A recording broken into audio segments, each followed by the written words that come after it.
न कर्ता से न भोक्ता से मुक्त एवासि सर्वदा। ऐसे ही रट लो, अपने आप को दोहराया करो। न कर्ता से न भोक्ता से मुक्त एवासि सर्वदा। मुक्त एव अहम, मैं कौन हूँ? मुक्त ही हूँ, मुक्त मात्र हूँ या मुक्ति मात्र हूँ।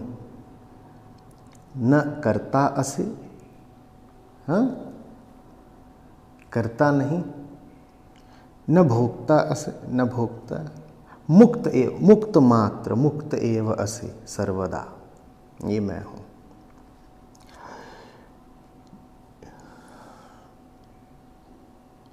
धर्माधर्मौ सुखम दुखम मानसानि न ते विभो। सुख दुख धर्म अधर्म इन सब का संबंध तो मन से है। तुम कहाँ मन की चाल चलने लग गए। अब हम छठे श्लोक पर आ गए। कहाँ मन की चाल चलने लग गए। न करता हो न भोगता हो, मुक्त मात्र हो तुम। पिछले श्लोक से, 5वें श्लोक से यहाँ संबंध देख पा रहे हैं। वहाँ बोला था न दृश्य हो न दृष्टा हो। क्या बोला था? न दृश्य हो न दृष्टा हो। यहाँ क्या बोला? हाँ, न करता हो न भोगता हो। ये दोनों में देख पा रहे हो तुम, समानांतर चल रहे हैं एकदम। न दृश्य हो न दृष्टा हो। उसी बात को आप पलट के कह सकते हो, न करता हो न भोगता हो। कर्ता होने के लिए क्या चाहिए? दृश्य चाहिए। यानी कर्म किस पर करोगे? हम तो हमेशा कुछ करते हैं ना किसी पर। भोक्ता होने के लिए भी क्या चाहिए? ठीक है, कर्ता होने के लिए चाहिए जिस पर कुछ करो, और भोगने के लिए कोई भोगने वाला होना चाहिए। जिस पर कुछ करो उसका नाम हो गया दृश्य, और जो भोगे अपने करे कर्म को वो हो गया दृष्टा। तो न करता हो न भोगता हो, न दृश्य हो न दृष्टा हो। और धर्म अधर्म का भी तुमसे कोई संबंध नहीं। लो फंस गया, धर्म क्या करे अष्टावक्र के सामने। धर्म की अध्यात्म के सामने बड़ी झेंपने की स्थिति रहती है, बगले झांकता रहता है धर्म। जब धर्म अध्यात्म के सामने पड़ता है तो उसे मुंह छुपाने की जगह नहीं मिलती, क्योंकि अध्यात्म सबसे पहले क्या बोलता है? अरे कहाँ धर्म धर्म में फंस गए। धर्म धर्म उसके लिए है जो स्वयं को जानता नहीं। कृष्ण कहते हैं, अभी आपने उनकी गीता का उल्लेख किया था, कृष्ण कहते हैं कि कर्तव्य तो उनके लिए है जो स्वयं को जानते नहीं। अर्जुन, तुम्हारे लिए क्या कर्तव्य है? ठीक जैसे यहाँ पर अष्टावक्र कह रहे हैं कि धर्म अधर्म वगैरह तो सब मन के लिए है, और मन तो चीज़ ही पराई है। उसी तरह से श्री कृष्ण धर्म के विषय में क्या कहते हैं? सर्वधर्मानि परित्यज्य। वहाँ पे अष्टावक्र कह रहे हैं कि धर्म धर्म मन के लिए, वहाँ वो कह रहे हैं कृष्ण कि सारे धर्म तुम छोड़ो, कहाँ फंसे हो चक्करों में। और वो तो बहुत बाद में कहते हैं, आखिरी के अध्यायों में। उससे पहले भी कह देते, कहते हैं कर्तव्य, कौन से कर्तव्य में तुम फंसे हो? तुम्हारे लिए कोई कर्तव्य नहीं है। तुम्हारा कर्तव्य चैतन्य मात्र है। तुम चैतन्य रहो, इसके अतिरिक्त न कोई धर्म तुम्हारा, न कोई कर्तव्य। होश, जागृति, दर्शन, निर्लिप्त दर्शन जिसको साक्षित्व कहते हैं। निर्लिप्त दर्शन, जानना मात्र, देखना मात्र। जानने देखने से भी क्रिया का बोध होता है, ऐसा लगता है जैसे कुछ कर रहा है, कोई जान रहा है, देख रहा है। तो कह दो होना मात्र। जानने और देखने से भी ज़्यादा शुद्ध बात हो गई। तुम्हारा कर्तव्य है बस होना, और होने में कोई जोर लगाना नहीं, क्योंकि तुम तो हो ही। तो करना क्या? करना कुछ नहीं, बस होना है। बहुत आखिरी बात है ये, बहुत आखिरी बात है। बस होना है तुम्हें, और होने में कोई कर्तव्य नहीं, होने में कोई श्रम नहीं, क्योंकि तुम तो हो ही। तुम्हारे अतिरिक्त और क्या है? तो तुम्हें क्या करना है? बस होना है। होना पर्याप्त है। होना पर्याप्त है तो कुछ ना करें, तुम्हें तो अभी करना पड़ेगा। क्यों करना पड़ेगा? क्योंकि तुमने अपने होने पर बेकार के कंबल लपेट लिए हैं, तो तुम्हें पसीने छूट रहे हैं। तुम्हारा होना पर्याप्त था, ये मायावी कंबल क्यों लपेट लिए?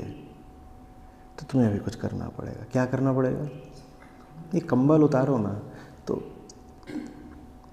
जब मैं कह रहा हूँ चेष्टा, अभी थोड़ी देर पहले कहा था ना, सचेष्ट श्रवण, तो चेष्टा का एकमात्र औचित्य यही है, ये जो अपने ऊपर व्यर्थ ही कंबल लपेट रखे हैं इनको उतार दो। मौसम बहुत अच्छा है, बहुत अच्छा है। कंबल क्या, तुम्हें किसी आवरण की कोई आवश्यकता नहीं, तुम्हें किन्हीं वस्त्रों की कोई आवश्यकता नहीं। तुम दिगंबर बहुत सुंदर हो, कुछ आवश्यकता नहीं लपेटने की। पर इतने सुंदर मौसम में भी यदि कंबल लपेट लोगे तो पसीने तो छूटेंगे। तकलीफ शुरू हो गई ना। हमारी सारी तकलीफ़ें ऐसी ही हैं, यहाँ कुछ लपेटने की ज़रूरत नहीं। जब भी किसी चीज़ से अपने आप को लपेटते हो, देखते हो, एक तरीके से तुम गिरफ्तार हो जाते हो उस चीज़ से। गिरफ्त में आना और क्या होता है, बंधन में आना और क्या होता है। उस चीज़ ने तुम्हें एक परिधि में सीमित कर दिया ना। वही करना है। सारी आध्यात्मिक चेष्टा फिर जो व्यर्थ लपेटा हुआ कंबल है उसको पहचानने की और हटाने की है। कंबल नहीं तो फिर धर्म का कोई प्रश्न नहीं। हटा भी तभी पाओगे कंबल जब अष्टावक्र जैसा कोई आकर बताएगा कि तुम वो हो जिसके लिए कोई धर्म नहीं, और तुमने धर्म ही समझ करके क्या लपेटा था। कंबल को यूं ही थोड़ी लपेटता है। आपने अपने ऊपर जितने आवरण चढ़ाए हैं वो यही सोचकर चढ़ाए हैं कि इनको चढ़ाना ही धर्म है। तो कंबल उतारो आप, इसके लिए ज़रूरी है कि अष्टावक्र बताएं कि तुम्हारा कोई धर्म नहीं। भाई आपने क्या सोच के कंबल चढ़ाए थे? कहीं किसी ने आकर के चाहे वो माया हो, चाहे समाज के ये सब जो शिक्षक लोग बैठे हैं ये हो, कभी किसी ने आके बता दिया था कि लपेटो लपेटो, अपने आप को ढको, यही धर्म है। तो इस मारे कंबल लपेट लिए। तो धर्म बराबर कंबल। तो जब यहाँ पर अष्टावक्र कह रहे हैं ना धर्म कुछ नहीं तुम्हारे लिए, तो धर्म बराबर कंबल था। अष्टावक्र कह रहे हैं धर्म नहीं, तो धर्म नहीं बराबर कंबल नहीं। तो कंबल उतारने का संदेश है ये। कंबल उतारना है, कंबल उतारना है। झूठे धर्म को त्यागो। इसीलिए मैं बोल रहा हूँ कि धर्म आके अध्यात्म के सामने हमेशा लज्जित रहेगा, क्योंकि जिसको आप धर्म कहते हो 99.9% वो झूठा ही धर्म है।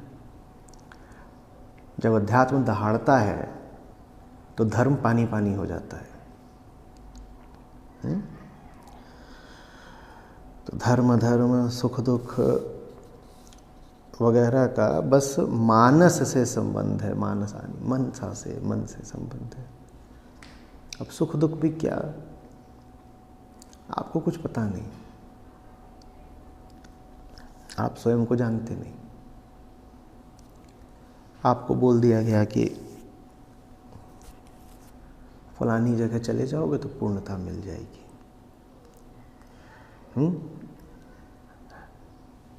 आपको एक आशा खिंच गई, आपने कहा वहाँ पहुँचूंगा तो पूर्णता मिल जाएगी। इस आशा को कहते हैं सुख। ठीक। और छोटा एक बच्चा बैठा हुआ है, उसको किसी ने आके बोल दिया बगले कमरे में तेरा जो खिलौना रखा था वो टूट गया। वो कुछ जानता नहीं, पर उसको एक छवि बंध गई, मेरा खिलौना टूट गया। इसको कहते हैं दुख। न वो स्वयं को जानता है, न अपने खिलौने के यथार्थ को जानता है। मन में एक बात आ गई कि खिलौना टूट गया और खिलौने के टूटने से मेरा बड़ा नुकसान हो गया, ये दुख है। और रो रहा है जोर जोर से, ये दुख है। जिस विषय से तुम जुड़े हुए हो वो विषय तुम्हें वो दे ही नहीं रहा जो तुम सोच रहे हो, और तुम्हें उस विषय से मिल इसलिए नहीं रहा क्योंकि तुम वो नहीं हो जो अपने बारे में सोच रहे हो। तो दुख तो बचकानी बात हो गई ना, सुख जितनी ही बचकानी।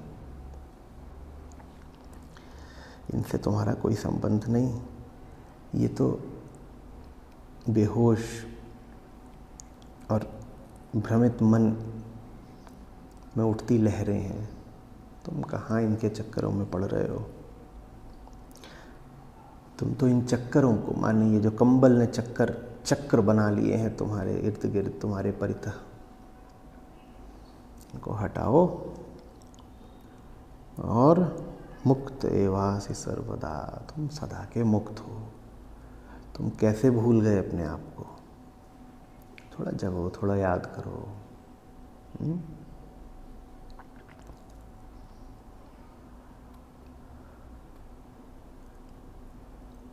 जो तुम्हें याद है वो तुम्हें विस्मृत कराया जा रहा है।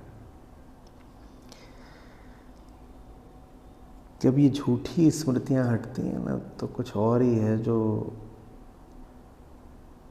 धीरे धीरे याद आने लगता है। जैसे दूर कहीं अंधेरी रात में कोई दिया टिमटिमा रहा हो, बहुत सारी और रोशनियां थीं, उनमें वो दिखता नहीं था। वो रोशनियां जब बंद होने लगती हैं तो उसकी टिमटिमाहट थोड़ी थोड़ी दृष्टिगोचर होने लगती है। या जैसे अमावस की रात का कोई तारा, कहाँ दिखेगा वो दिन में, कहाँ दिखेगा वो पूर्णिमा में भी। पर जब और नहीं कुछ होता, न सूरज होता, न चांद होता और न ही बादल होते, उस दिन उसकी टिमटिमाहट दिखने लगती है। और जब दिखती है तो प्रेम हो जाता है, आप उसके निकट जाते हैं।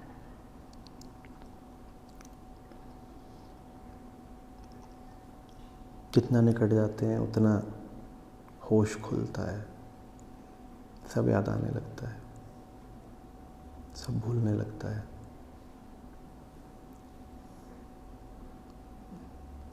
अतीत ऐसा लगता है जैसे किसी और का अतीत था,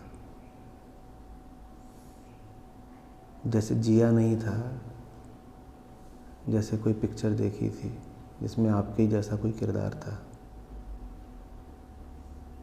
अतीत से तादात्म्य छूटने लगता है।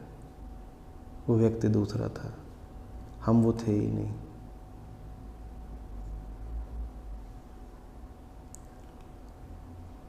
ये एक नया जीवन होता है। ये नया जीवन नहीं होता, ये पहला जीवन होता है। इससे पहले तो मृत थे आप, आपका जन्म होता है।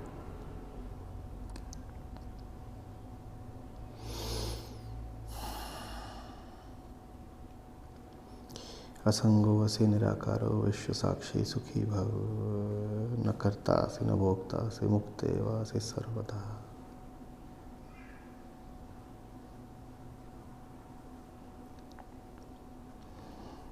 बहुत सरल संस्कृत में है अष्टावक्र के श्लोक।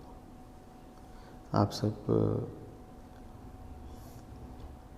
अष्टावक्र के साथ इस यात्रा पर हैं, इस तीर्थाटन पर हैं। इन श्लोकों को गले लगा लें। इनको आप थोड़ा सा मौका देंगे, ये आप पर छा जाएंगे। थोड़ा न्याय करिए। इतनी चीज़ों को आपने अपने मन पर छाने दिया, एक अवसर इन श्लोकों को भी दीजिए, बड़ा आनंद उठेगा, अपूर्व।